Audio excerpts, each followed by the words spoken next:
কেমন সুন্নি আমরা, যেই নবী তার জীবন যৌবন, তার হায়াত, তার সমস্ত কিছু উম্মতের জন্য কুরবানি করে দিয়েছে। 18 দিন পেটে আমার আপনার জন্য পাথর বেঁধেছে। মাথার তালু থেকে পায়ের তালু পর্যন্ত যেই নবীকে একমাত্র উম্মতে মুহাম্মদীর দাওয়াত দিতে গিয়ে পাথরের আঘাতে জর্জরিত হয়ে যেই নবীর সারা শরীর রক্তে লাল হয়েছে, যেই নবী জীবনে সিজদায় কখনো দুনিয়া চান নাই, খাবার চান নাই, রাজপ্রসাদ চান নাই, ধন দৌলত চান নাই, দুনিয়ার কোন অট্টালিকা চান নাই, শুধু একটা শব্দ আল্লাহর কাছে বলে কেঁদেছিলেন, রব্বি হাবিলি উম্মতি বলে। যেই উম্মতের জন্য নবীর পাগল, আজকে যদি সেই নবী আমাদের মতো উম্মতদেরকে দেখতো, আফসোস করতো, লজ্জা পেত। আমি এই উম্মতের জন্য কেঁদেছি যে আমার মিলাদ শুনে মুখে দিয়ে মিলাদের আওয়াজ বের হয় না, আমার আওলাদের মাহফিল শুনে সে মাহফিলে ঘুম থেকে উঠে আসতে পারে না, তার আলসেমি লাগে, তার অসুস্থতা বোধ লাগে। আফসোস আমরা মুসলমান, হিকমত হুইয়ে হামারি উল্লু বনে রহে হাম, জিয়াফত হুইয়ে হামারি ভুখে মর রহে হাম। আমার ঘরে 40 গরুর মেজবান, লক্ষ লক্ষ মানুষ খাচ্ছে, কিন্তু আমি এখনো আমার পেটে এক টুকরা, একটা ভাতের দানা, চাউলের দানা মেজবানের গোশত পড়ে নাই, অথচ আমার ঘর থেকে মেজবানের গোশত বিতরণ হচ্ছে। কোরআন আমাদের পেঁচা বনে রয়েছে, আমরা কোরআনের চর্চা করছি, ইহুদিরা কোরআনের রিচার্জ করছে, খ্রিস্টানেরা কোরআনের রিচার্জ করছে, বেধর্মীরা। আজকে আমরা মুসলমান ঘরে বসে আছি, এর চাইতে বড় আফসোস আমাদের জন্য আর হতে পারে? জোরে বলেন না হতে পারে? এই জন্য আমি কালামটা পড়েছিলাম, খেয়াল ছিল আহলে বায়াতের শানে কালাম পড়ব। কি কালাম করেছিলাম? বসে রইলি রেমন খারাসে, তোর রঙের বাজার ভাঙ্গি যাইবু চোখের নিমিষে। চট্টগ্রামের ভাষায় কালাম। তুমি ঘরে বসে আছো কার জন্য? তুমি জানো যখন মালাকুল মউত তোমার ঘরের সামনে গিয়ে দাঁড়িয়ে যাবে, তোমার কোন দৌলত, তোমার কোন সুপারিশ, তোমার কোন বন্ধু, তোমার কোন বান্ধব মালাকুল মউত আজরাইল আলাইহিস সালামকে আটকানোর ক্ষমতা নাই। কিন্তু জেনে রাখো, মউতের যন্ত্রণা এত কঠিন, সাকরাতের যন্ত্রণা এত কঠিন, সাকরাতের মুহূর্তে যন্ত্রণা এত বেড়ে যায়, মানুষ মরার আগে পানি পানি করে। আমার নবী বলে সারা দুনিয়ার পানি পান করায়া দিলেও সাকরাতের যন্ত্রণা মিটবে না, এত কঠিন মুহূর্ত সাকরাত করবে। আর তুমি যদি নবীর প্রেমিক হতে পারো, তুমি যদি আহলে বায়াতের দামান ধরতে পারো, খোদার কসম তুমি সাকরাতে পড়ে ইয়া রাসূলুল্লাহ বলে ডাক দেওয়ার দেরি, মুর্শিদে করিমের নাম ধরে ডাক দেওয়ার দেরি, মুর্শিদ তোমার সামনে আসতে দেরি হবে না। বড় করে বলেন না সুবহানাল্লাহ। আমরা মওতের সময় মুস্তাফার দিদার পেতে চাই কি চাই না? আর জোরে বলেন না চাই কি চাই না? তো চাই বলে কি ঘরে বসে থাকলে হবে? ঘুমাইলে হবে নাকি মাহফিলে আসতে হবে? তবে হ্যাঁ, আতে वही जिनको सरकार बुलाते हैं, এই মাহফিলে আসতে পারবে ওই ব্যক্তি যাকে আমার মদিনা ওয়ালা ডাক দিবে, যাকে আমার ইমামে হুসাইন ইমামে হাসান ডাক দিবে, যাকে আমার হযরত হাফেজ সৈয়দ নজির আহমদ শাহ ডাক দিবে, একমাত্র ওই ব্যক্তি মাহফিলে আসতে পারবে, অন্যরা আসতে পারবে। কারণ ফি কুলুবিহিম মারদান ফাজাদাহুমুল্লাহু মারাদা, তার কলব অসুস্থ, যখন মাহফিল চলে তার অসুস্থতা আরো বেড়ে যায়, ঠিক কি না? আমরা কি তাদের দলে হতে চাই নাকি আমরা মদিনা ওয়ালার পাগল হতে চাই? দেখি কারা কারা মদিনা ওয়ালার পাগল হতে চান, ডান হাত তুলে দেখান। আল্লাহু আকবার, ইয়া রাসূলুল্লাহ, ইয়া গাউসুল্লাহ, জিন্দাবাদ। আল্লাহ কবুল করুক, আমিন বলেন। তাহলে একটু মুহাব্বতের দরুদ শরীফ পড়েন, সালাতুন ইয়া রাসূলুল্লাহ।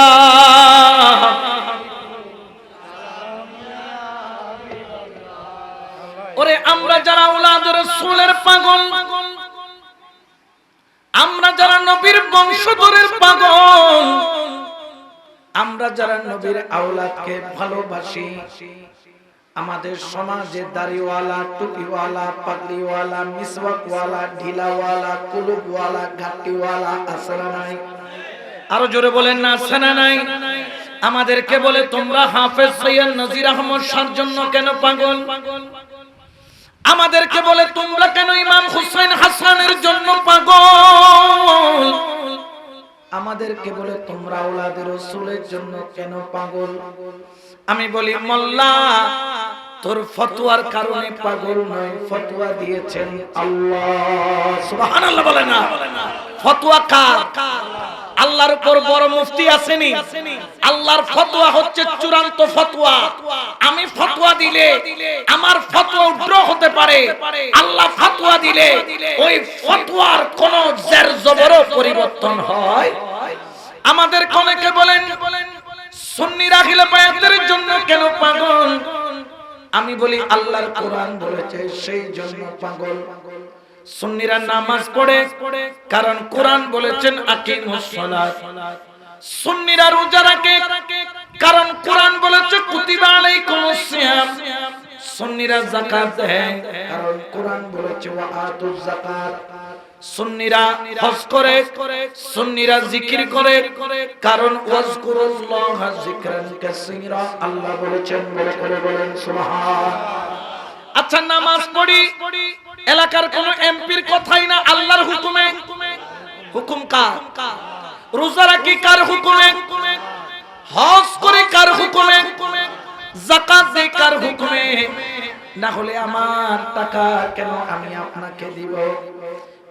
মানুষ থেকে 5 টাকা ধার চাইলে পাই না, কিন্তু যখন রমজান মাস আসে মানুষ লক্ষ লক্ষ টাকা যাকাত দিয়ে দেয়। কেন দাও বলে হুকুম হলো আল্লাহর। যে আল্লাহ নামাজ ফরজ করেছে, যে আল্লাহ রোজা ফরজ করেছে, যে আল্লাহ হজ ফরজ করেছে, যে আল্লাহ যাকাত ফরজ করেছে, সে আল্লাহ পবিত্র কোরআনে হুকুম করতেছেন, কুল লা আসআলুকুম আলাইহি আজরান ইল্লাল মাওয়াদ্দাতা ফিল কুরবা। আল্লাহু আকবার বলেন না? এটা হুকুম কার? একটু আওয়াজ দিতে হবে কার? আমার আল্লাহ পাক হুকুম করছেন। বন্ধু বলো, কারণ 1400 বছর পরে দাড়িওয়ালা, টুপিওয়ালা, কোরআন পড়নেওয়ালা কতগুলা উপরে ফিটফাট, ভিতরে মানকামাতোয়া, ভিতরে সদরঘাট মার্কা কতগুলা মলয় নামের তলয় আসবে। তলয় চিনো না? তলে হড়ে বিছাই দে, ফুন্দুর তলে হয় না, কিউর তলে এগুলো আরাম মলয় ন হয় কি হয় দি তলে এগুলো হড়ে রাখি দি আর ফুন্দুর তলে রাখি দি, ঠিক কিনা? এরকম তলয় আছে না নাই? মলয় নামের তলয় কতগুলা রয়েছে, হুজুর নামের খাজুর কতগুলা রয়েছে।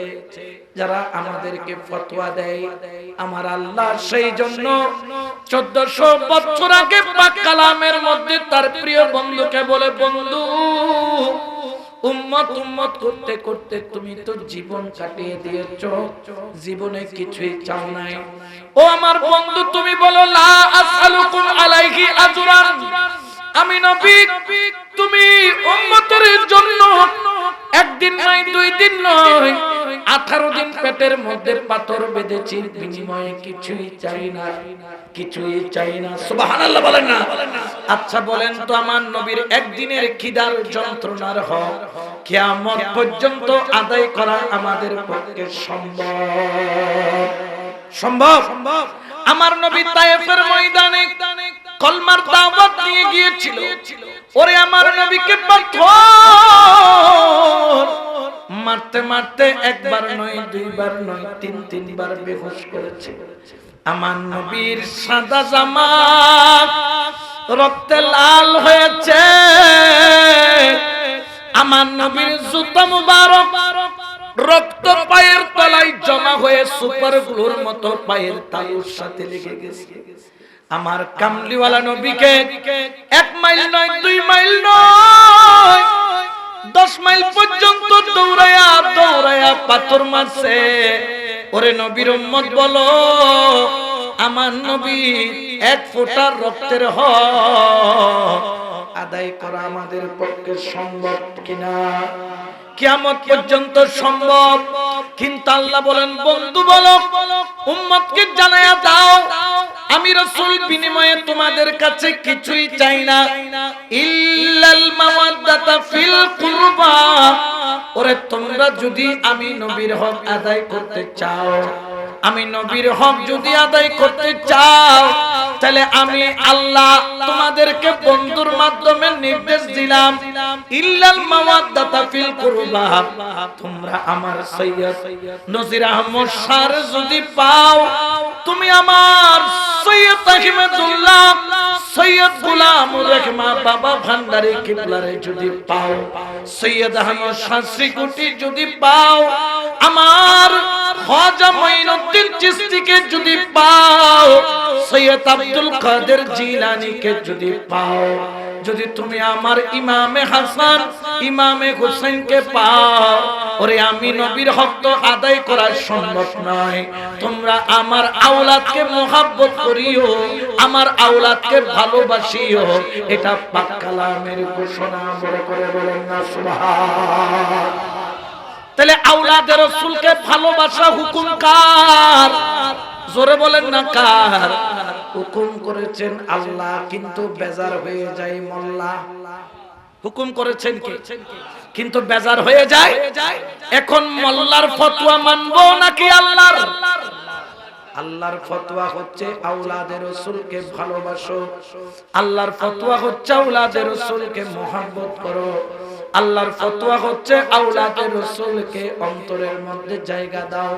এখানে বলেছেন ইল্লাল মাওয়াদ্দাতা ফিল কুরবা, ইল্লাল মুহাব্বাতা ফিল কুরবা বলে নাই। মুহাব্বত আর মাওয়াদ্দাত দুইটার মধ্যে পার্থক্য আছে। কেমন পার্থক্য? কেমন পার্থক্য? যেমন সন্তান মাকে মুহাব্বত করে, মা যদি মারা যায়, সন্তান একদিন, দুই দিন, তিন দিন, 4 দিন, 5 দিন, 10 দিন, 1 মাস কান্না করে, আস্তে আস্তে মুহাব্বতটা কমে যায়, কান্নাও বন্ধ হয়ে যায়। কিন্তু জেনে রাখেন, মুহাব্বত আর মাওয়াদ্দাতের মধ্যে পার্থক্য আছে। কেমন পার্থক্য? মুহাব্বত হলো আমি আপনাকে মুহাব্বত করি, কিন্তু আপনার জন্য আমার জান কুরবান করে দিব না। কিন্তু মাওয়াদ্দাত হলো যেমন মাছের সাথে পানির মুহাব্বত আছে, যদি পানি থেকে মাছ তুলে ফেলা হয়, ওই মাছকে বাঁচানো যায় না, ওই মাছকে জিন্দা রাখা যায় না। বলে কেমন কেমন? মুহাব্বত হলো এমন একটা জিনিস, মা সন্তানকে মুহাব্বত করে, সন্তান মাকে মুহাব্বত করে। সন্তান মারা গেলে মা 1 মাস 2 মাস কাঁদে, তারপর আস্তে আস্তে শোকটা অন্তর থেকে চলে যায়, কিন্তু মাছ পানি ছাড়া থাকতে পারে না। অর্থাৎ বোঝা গেল মাছ যেরকম পানি ছাড়া থাকতে পারে না, এটার নাম হলো মাওয়াদ্দাত। মাছের সাথে পানির সাথে মাওয়াদ্দাত। আমার আল্লাহ বুঝাইতে চাইলেন, তোমরা তোমাদের জানের চাইতো বেশি, প্রাণের চাইতো বেশি, জীবনের চাইতো বেশি, ঘরবাড়ির চাইতো বেশি, টাকা পয়সার চাইতো বেশি, দুনিয়ার ধন দৌলতের চাইতো বেশি আমার নবীর বংশধরকে মুহাব্বত করো, মুহাব্বত করো। বড় করে বলেন সুবহান। এটা হুকুম কার? আরো জোরে বলেন না কার? এই জন্য তো শায়র বলেন, আমি তোমারে ছিলাম, তোমারে আছি, তোমারে থাকিব। সুবহানাল্লাহ বলেন। আমরা ওলি আল্লাহর আওলাদ রাসূলের তখনও আশিক ছিলাম, এখনো আশিক। ক্ষমতা থাকলেও আছি, না থাকলেও, দুনিয়াতে থাকলেও আছি, মরার আগে পর্যন্ত, মরার পরেও আছি। সুবহানাল্লাহ বলেন। আমি তোমারে ছিলাম, তোমারে আছি, তোমারে থাকিব, গৌসুল আজম বলে বলে জীবনে কাটাবো, আমি মুর্শিদ কেবলা বলে বলে জীবনে কাটাবো। সালাতুন ইয়া রাসূলুল্লাহ। ওরে আওলাদ রাসূলের সাথে মুহাব্বত রাখলে কেমন লাভ?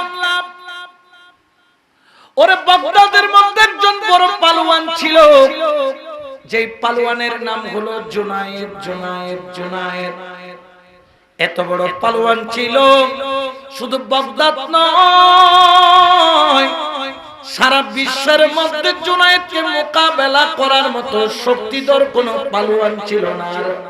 এত বড় পালোয়ান ছিল, আস্ত একটা খাসি এক বেলার মধ্যে খাইতো, এক বালতি দুধ, এক বালতি ঘি এক বেলার মধ্যে খাইতো, এক বালতি ডিম, দেশি মুরগির ডিম এক বেলার মধ্যে খাইতো আর ব্যায়াম করত। এত শক্তি ছিল জুনায়েদের। সামনে যদি কেউ লড়ার জন্য আসতো, উনার 5 আঙ্গুলের একটা থাপ্পড় যদি সিনার মধ্যে পড়তো, আজরাইলের সাথে দেখা হয়ে যেত। এত শক্তিশালী ছিল। এই ভয়ের মধ্যে কেউ জুনায়েদের সাথে বাগদাদ নয় বিশ্বের বুকে কেউ কুস্তি ধরে না, কারণ সবাই জানে টাকা পাবো সত্য, তবে বেঁচে থাকলে টাকার দাম, বাইচা না থাকলে টাকার কোনো দাম। এলাকার মধ্যে বাদশা ছড়িয়ে দিল, কেউ যদি আমার জুনায়েদকে হারাইতে পারো 10,000 স্বর্ণ মুদ্রা পুরস্কার রয়েছে। জুনায়েদ বাগদাদিও মনে মনে ভাবলেন কোন বছর কেউ আমার সাথে লড়ে না, কারণ আমার মায়ের কথা সবাই জানে, আমার মায়ের কথা সবাই জানে, কারণ আমি যারে একবার ধরি ধরি ধরি ধরি না, ধরলে কিন্তু সারিনা। এমন আসার মারি পায়খানার রাস্তা দিয়া পেটের নারী বুড়ি পর্যন্ত বের করে ফেলি। হঠাৎ করে জুনায়েদ বাগদাদি বাদশাকে বললেন, বাদশা, পুরো এলাকার মধ্যে বিশ্বের মধ্যে খবর দিয়ে দাও, কেউ যদি আমি জুনায়েদকে পরাজিত করতে পারে তাহলে তাকে 10,000 স্বর্ণ মুদ্রা পুরস্কার দেওয়া হবে, কারণ আমি জানি আমাকে কেউ হারাইতে পারবে না। বাদশাহ এলাকার মধ্যে ঢোল পিটাইয়া এলান করলো, আমার জুনায়েদের সাথে কুস্তি লড়বা কেউ আসুনি, যদি হারাইতে পারো তোমার দৌলতের অভাব হবে না, 10,000 স্বর্ণ মুদ্রা উপহার দেওয়া হবে, পুরস্কার দেওয়া হবে। কেউ নাম দেয় না, কিন্তু দেখা গেল ইরাকের মধ্যে একজন ব্যক্তি, বাগদাদের মধ্যে একজন ব্যক্তি, শুকনা কাঠের মতো শুকনা, শরীরের মধ্যে কোনো মাংস নাই, 32টা হাড্ডি একে একে একে একে গুনে নেওয়া যায়। ওই শুকনা ব্যক্তি চোখের পানি ফেলতে ফেলতে 1 নাম্বার লেখা নিজের নামটা আস্তে করে খাতার মধ্যে লেখায়া দিল। সুবহানাল্লাহ বলে না। জুনায়েদ বললেন, আমার সাথে কুস্তি লড়বে এমন বড় পালোয়ান, এটা আবার কে? সামনে যখন আসছে দেখতেছেন কোথায় মশা আর কোথায় হাতি, কোথায় মশা আর কোথায়, দেখতে লাগে সিপসিপে। 32টা হাতি কে কে গুনে নেওয়া যায়। শরীরের মধ্যে যদি মাংস ছাঁটাই করে 2-4 কেজিও মাংস নাই, ফু মারলে উড়ে পড়ে যাবে এমন একজন ব্যক্তি কুস্তি ধরার জন্য আসছে। জুনায়েদ ডাক দিয়া কয়, ও মুরব্বি, আপনি কে জানি না, আপনাকে যদি আমার 1 আঙ্গুল দিয়ে টুকা মারি আপনার ভিতরে হার্ট ফেটে রক্ত বের হয়ে যাবে, কিন্তু কেন জানি না আপনার চেহারাটা তো সুন্দর, আপনার চেহারার মধ্যে এত মায়া, আপনার নূরানি চেহারা দেখলে আমি মুখ ফিরাইতে পারি না। আমি আপনাকে একটা সুযোগ দিলাম, আপনি এখান থেকে চলে যান। আমি চাই না অসহায় কোনো মানুষকে আঘাত করার জন্য। আমার জুনায়েদের কথা শুনে ওই ব্যক্তি চোখের পানি ছাইরা বলে, জুনায়েদ, তুই কি মুসলমান কিনা বল। জুনায়েদ বলে, অবশ্যই আমি একজন খাঁটি মুসলমান। ওরে জুনায়েদ, তুই কি কোরআনে পড়িস নাই? কুল্লা আসআলুকুম আলাইহি আজরান ইল্লাল মাওয়াদ্দাতা ফিল কুরবা। জুনায়েদ থমকে উঠলো, জুনায়েদের শরীরে কারেন্ট চলে উঠলো। জুনায়েদ বলে, এটা তো আওলাদে রাসূলের শানে নাজিল আয়াত। সুবহানাল্লাহ বলেন না। জুনায়েদের সামনে আবার বলে, তুই কি পড়িস নাই?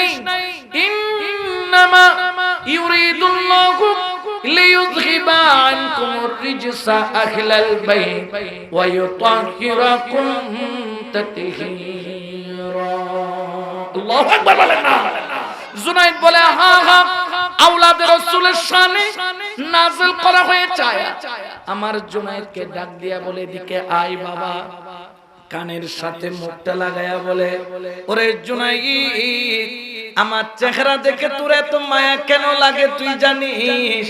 আমি এতক্ষণ যে কোরআনের আয়াতের কথা বলতেছিলাম, যে আয়াতগুলো আওলাদের রাসূলের জন্য নাযিল হয়েছে, ওরে জুনাইদ ভালো করে মন দিয়ে শোন, আমি হলাম সেই নবীর বংশধর। সুবহানাল্লাহ বলেন না।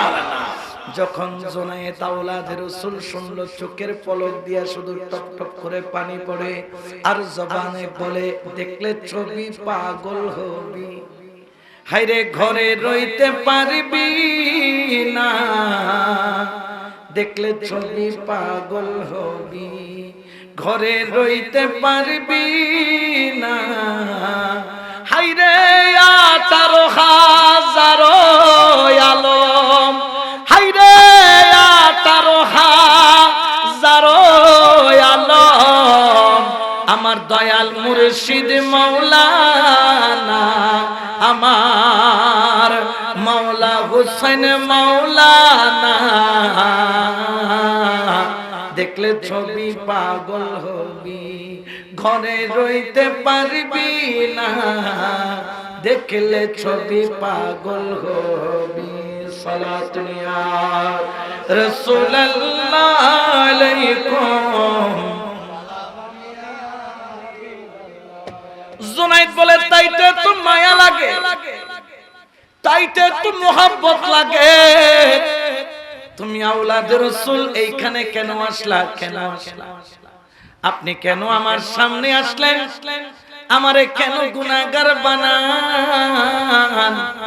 আওলাদের রাসূলের চোখ দিয়া পানি পড়ে বলে, জুনাইদ শোন, আমি নবীর বংশধর, এই জন্য ভিক্ষাও করতে পারি না। আমি নবীর বংশধর, এই জন্য আমাদের জন্য যাকাত ফিতরাও হারাম। আওলাদের রাসূল যাকাত খাইতে পারে না, ফিতরা খাইতে পারে না, ভিক্ষা করতে পারে না। আমি জন্মসূত্রে দুর্বল, ওরে আমার ঘরে 2-3টা বাচ্চা আছে। আমার গতকালকে ছোট বাচ্চা, মাত্র 4 বছরের বাচ্চা, উপাস থাকতে থাকতে 2 দিন উপাস ছিল, কিদার যন্ত্রণা সহ্য করতে না পেরে বেহুশ হয়ে জমিনে পড়ে আছে। ওরে পাথর কতগুলারে সিদ্ধ করতে দিছি, মরার পাথর 2 দিন ধরে চুলার মধ্যে জ্বলে, ডেকসির মধ্যে নারী সন্তানকে বলি সিদ্ধ হচ্ছে, খাবার সিদ্ধ হচ্ছে, কিন্তু মরার পাথর তো সিদ্ধ হয় না, খাওয়াইতেও পারি না। আমি অক্ষম, আমি অক্ষম। শুনলাম জুনাইদ তোর সাথে পালোয়ানগিরি করলে নাকি 10,000 স্বর্ণ মুদ্রা পাওয়া যাবে। আজকে আসছে, হয় নিজের জানটা দিয়ে দিব, না হলে পুরস্কার নিয়ে যাব। ঘরের মধ্যে মুখ দেখানোর মতো আমার কোনো সুযোগ নাই। ও জুনাইদ, আজকে তোর উপর নির্ভর, তুই চাইলে আমাকে একাসারে মারতে পারিস, আবার 10,000 স্বর্ণ মুদ্রার মালিকও বানায় দিতে পারিস। জুনাইদ কান্দে, চোখের পানি ছাড়ে। আজ পর্যন্ত জুনাইদকে কেউ হারাইতে পারে নাই। জুনাইদ জানে, যদি একবার হাইরা যায়, এলাকার মধ্যে তার কোনো সম্মান থাকবে না, এলাকার মানুষ তারে মোহাব্বত করবে না। যেই জুনাইদকে পাওয়ার জন্য বাগদাদের রমণীরা পাগল, তারাও জুনাইদকে থুতু মারবে, তারাও জুনাইদকে জুতা মারবে, তারাও জুনাইদকে ঘৃণা করবে। আমার জুনাইদ চিন্তার মধ্যে পড়ে গেল, কারণ হাইরা গেলে ক্যারিয়ার শেষ, হাইরা গেলে জীবন শেষ। বাদশার ঘরের মধ্যে জায়গা দিবে না, খাবারের ব্যবস্থা করবে না, কারণ জুনাইদের খাবার প্রতিদিন খাইতে গেলে ওই ইনকাম জুনাইদের নাই। বাদশা পালোয়ান পালে, এই জন্য বাদশা খাওয়ায়, কিন্তু জুনাইদ চিন্তার মধ্যে পড়ে গেল। দেমাগ বলে, জুনাইদ আজকে যদি পরাজিত হয়ে যাস, তোর ক্যারিয়ার শেষ। কিন্তু কলব বলে, জুনাইদ তোর দেমাগের কথা শুনিস না, আমি কলবের কথা শোন। তোর সামনে যিনি দাঁড়ায় আছেন, তিনি আর সাধারণ কোন ব্যক্তি নয়, তিনি আওলাদের রাসূল, নবীর বাগানের ফুল, নবীর বাগানের ফুল। জুনায়েদ বাগদাদি টেনশনের মধ্যে পড়ে গেলেন। আমার জুনায়েদ কান্দে, আমি এখন কি করব? এই দিকে গেলেও শেষ, ওই দিকে গেলেও শেষ। আওলাদে রাসূলকে বাঁচাইতে গেলে আমার দুনিয়ার সম্মান শেষ, আবার আমি যদি আওলাদে রাসূলকে পরাজিত করি আমার আখিরাত শেষ, আমার আখিরাত শেষ। কারণ আমার আল্লাহ বলেছেন পবিত্র কোরআনে, বন্ধু বলো আমি আল্লাহর হাবিব তোমাদের কাছে কোনো বিনিময় চাই না, ইল্লাল মাওয়াদ্দাতা ফিল কুরবা ফিল কুরবা ফিল কুরবা। আওলাদে রাসূলের ভালোবাসা ছাড়া কিছুই চাই না, কিছুই চাই না। জুনায়েদ টেনশনের মধ্যে পড়ে আর কান্না করে। কলব বলে, জুনায়েদ এত কিসের টেনশন? তোর সামনে তো আওলাদে রাসূল। আজকে তুই পরাজিত হলো, আজকে হলো মরবি, কালকে হলো মরবি। কবরে তোরে যাইতে হবে। দুশমনে আখলে বায়াত হইয়া কবরে যাইস না, দুশমনে আওলাদে রাসূল হইয়া কবরে যাইস না। কারণ কবরে আশিকে রাসূলের জন্য নিয়ামত রয়েছে, নিয়ামত। উচ্চ আওয়াজে বলেন সুবহান। আমার জুনায়েদ বাগদাদি চিন্তার মধ্যে পড়ে গেল, কি করবে, কি করবে? ওরে চোখের পানি সাইরা কান্দে,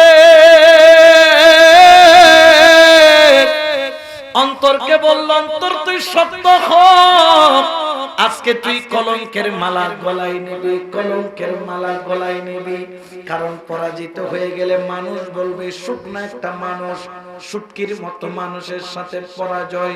এইরকম পালোয়ান কেমনে বাদশা পালে? জুনায়েদ বলো, আওলাদে রাসূল আপনার কাছে যদি হেরে যায় আমার জাত কুলমান সব চলে যাবে। তবে আপনার কাছে জানতে চাই, আমি যদি হেরে যাই, পরাজিত হয়ে যায়, আমার রাসূল কি আমাকে কবুল করবে কিনা? আমার আল্লাহ আমাকে কবুল করবে কিনা? জুনায়েদ বাগদাদের সামনে আওলাদে রাসূল হাত তুইলা বলে, আল্লাহ তুমি জুনায়েদকে কবুল করো।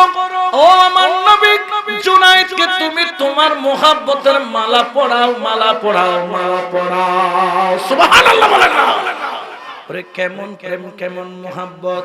জুনায়েদ বাগদাদি দেরি করলো না, আওলাদে রাসূলকে বললেন, হুজুর আমি এমন পরাজিত হব, এমন পরাজিত হব, তবে আমি আপনার গায়ে একটা ফুলের টুকাও দিব না।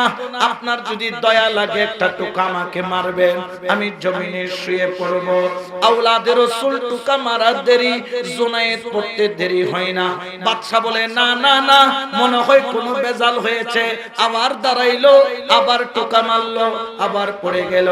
এইভাবে যখন তিনবার পরাজয় হলো, ওরে বাদশা পর্যন্ত জুনায়েদের দিকে থুতু মারে, এলাকার মানুষ জুতা মারে, কেউ কালি মারে, কেউ ছুরে কাদা মারে, কেউ থুতু নিক্ষেপ করে।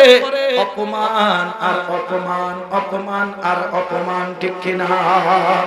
আমরাও যখন আওলাদে রাসূলকে ভালোবাসি আমাদেরকে মানুষ অপমান করে কিনা? বন্ড ডাকে না, না ডাকে? নজির সার বল হইলে কত বন্ড, বন্ড ইব বন্ড যেগুন যারে গুণ হর না, না হর। এরকম আমাদেরকে অপমান করে কি করে না?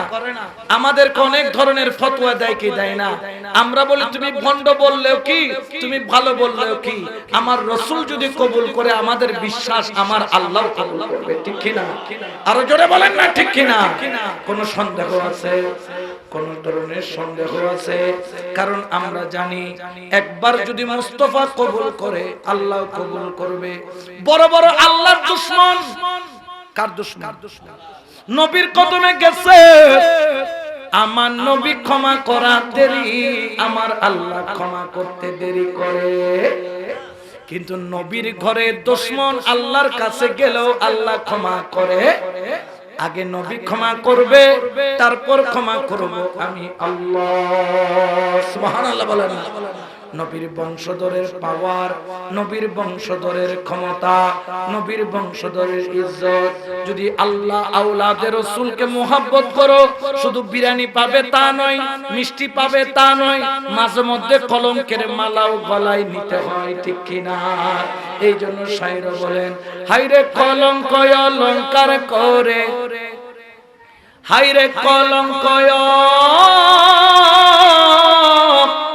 লঙ্কার করে গলাতে পড়িতে হয়। এই জগতে প্রেম করা তার উচিত নয়, কলঙ্ক যার নাহি সয়। হায়রে এই জগতে প্রেম করা তার উচিত নয়, হায়রে কলঙ্ক অলঙ্কার করে, কলঙ্ক অলঙ্কার করে গলাতে পরিতে হয়। এই জগতে প্রেম করা তার উচিত নয়, কলঙ্ক যার নাহি সয়। এই জগতে প্রেম করা তার উচিত নয়। ঠিক না? তুমি আওলাদের রাসূলকে ভালোবাসবা, কলঙ্ক নিতে পারবা না, এটা কেমনে হয়? মুর্শিদের প্রেমে ডুব দিলে পরীক্ষাও আছে না? আরো জোরে বলেন না, আছে না নাই? ওরে জুনাইদের উপর যেন আসমান ভেঙে পড়ল। জুনাইদার সামনের দিকে তাকাইতে পারে না, চারিদিক থেকে তো তোমারে অপমান করে। জুনাইদ কল্পনাও করতে পারে না এত অপমান, এত কষ্ট, এত দুঃখ আপন মানুষ গম দিবে। জুনাইদ শুধু কান্না করে, চোখের পানি ছাইরা বাদশার প্রাসাদ থেকে দৌড় মাইরা বাহির হইয়া গেল, বাহির হইয়া গেল। বাহির হইতে হইতে কেউ গলার মধ্যে ঝাঁড়ার মালা দেয়, কেউ জুতার মালা দেয়, কেউ স্যান্ডেল দিয়ে বাড়ি মারে, কেউ লাথি মারে, কেউ উষ্টা মারে। জুনাইদ কোনো কথা নাই, শব্দ নাই, শুধু চোখের পানি পড়ে, মুখে দিয়াও কোনো শব্দ বাহির হয় না। এমন অপমান, এমন কষ্ট নিয়ে বের হয়ে জঙ্গলের দিকে চলে গেল। জঙ্গলে যাইয়া ডাকতেই বাঘ বলল, কই আছিস তোরা, দৌড়ায়া আয়। আমি জুনাইদের কলিজা ফাইরা আমারে খায়া ফেল। এত অপমান আমার জন্মের পর থেকে কেউ আমারে করে নাই। নবীর আওলাদকে ভালোবাসার কারণে এত অপমান, এত অপমান, এত অপমান আমি নিলাম। জঙ্গলের বাঘ ভাল্লুক দৌড়ে আসলো, কিন্তু জুনাইদকে আক্রমণ করে না। জুনাইদ বসলে বাঘ ভাল্লুক বসে, জুনাইদ দাঁড়াইলে বাঘ ভাল্লুক দাঁড়ায়, জুনাইদ হাঁটলে বাঘ ভাল্লুক হাঁটে। খানিকক্ষণ পর পর যাইয়া পোষা বিলাইয়ের মতো পায়ের কিনারায় ঘষাঘষি করে বড় করে বলেন সুবহান। জুনাইদ যাই নামাজটা বিছাইলো, সিজদার মধ্যে পড়ে কান্দে, মাওলারে এত অপমান আওলাদের রাসূলের ভালোবাসার মধ্যে আগে কখনো পাই নাই। আল্লাহ এত অপমান, তুমি আমারে উঠায়া নাও, উঠায়া নাও, উঠায়া নাও। যখন সিজদার মধ্যে পড়ে কাঁদতে কাঁদতে বেহুশ হয়ে গেল, যখন হুঁশ আসে চোখটা খুললো আমার জুনাইদের সামনে দেখে রাত্রিবেলা, কিন্তু জঙ্গলের মধ্যে রাত্রিবেলাও হলো, অন্ধকার নাই, যেন জুনাইদের সামনে একটা নূরের আলো, যেন নূরের বাতি, যেন নূরের ফোকাস, যেন নূরের লাইট, যেন নূরের টেম্পল, যেন নূরের একটা 1000 পাওয়ারি বাল্ব জুনাইদ বুগদাদের সামনে জ্বলে উঠলো, জ্বলে উঠলো। জুনাইদ তাকাইতে পারে না, যেই রকম সূর্যের দিকে তাকায়া থাকা সম্ভব নয়। জুনাইদ কিছুক্ষণ পর পর চোখটাকে বন্ধ করে করে তাকায়। জুনাইদ দেখতে পাইল সামনে নূরের আলো বর্তিকার মতো একজন নূরের পুতলা দাঁড়িয়ে আছে, হাতের মধ্যে একটা মালা। ডাক দিয়া কই, জুনাইদ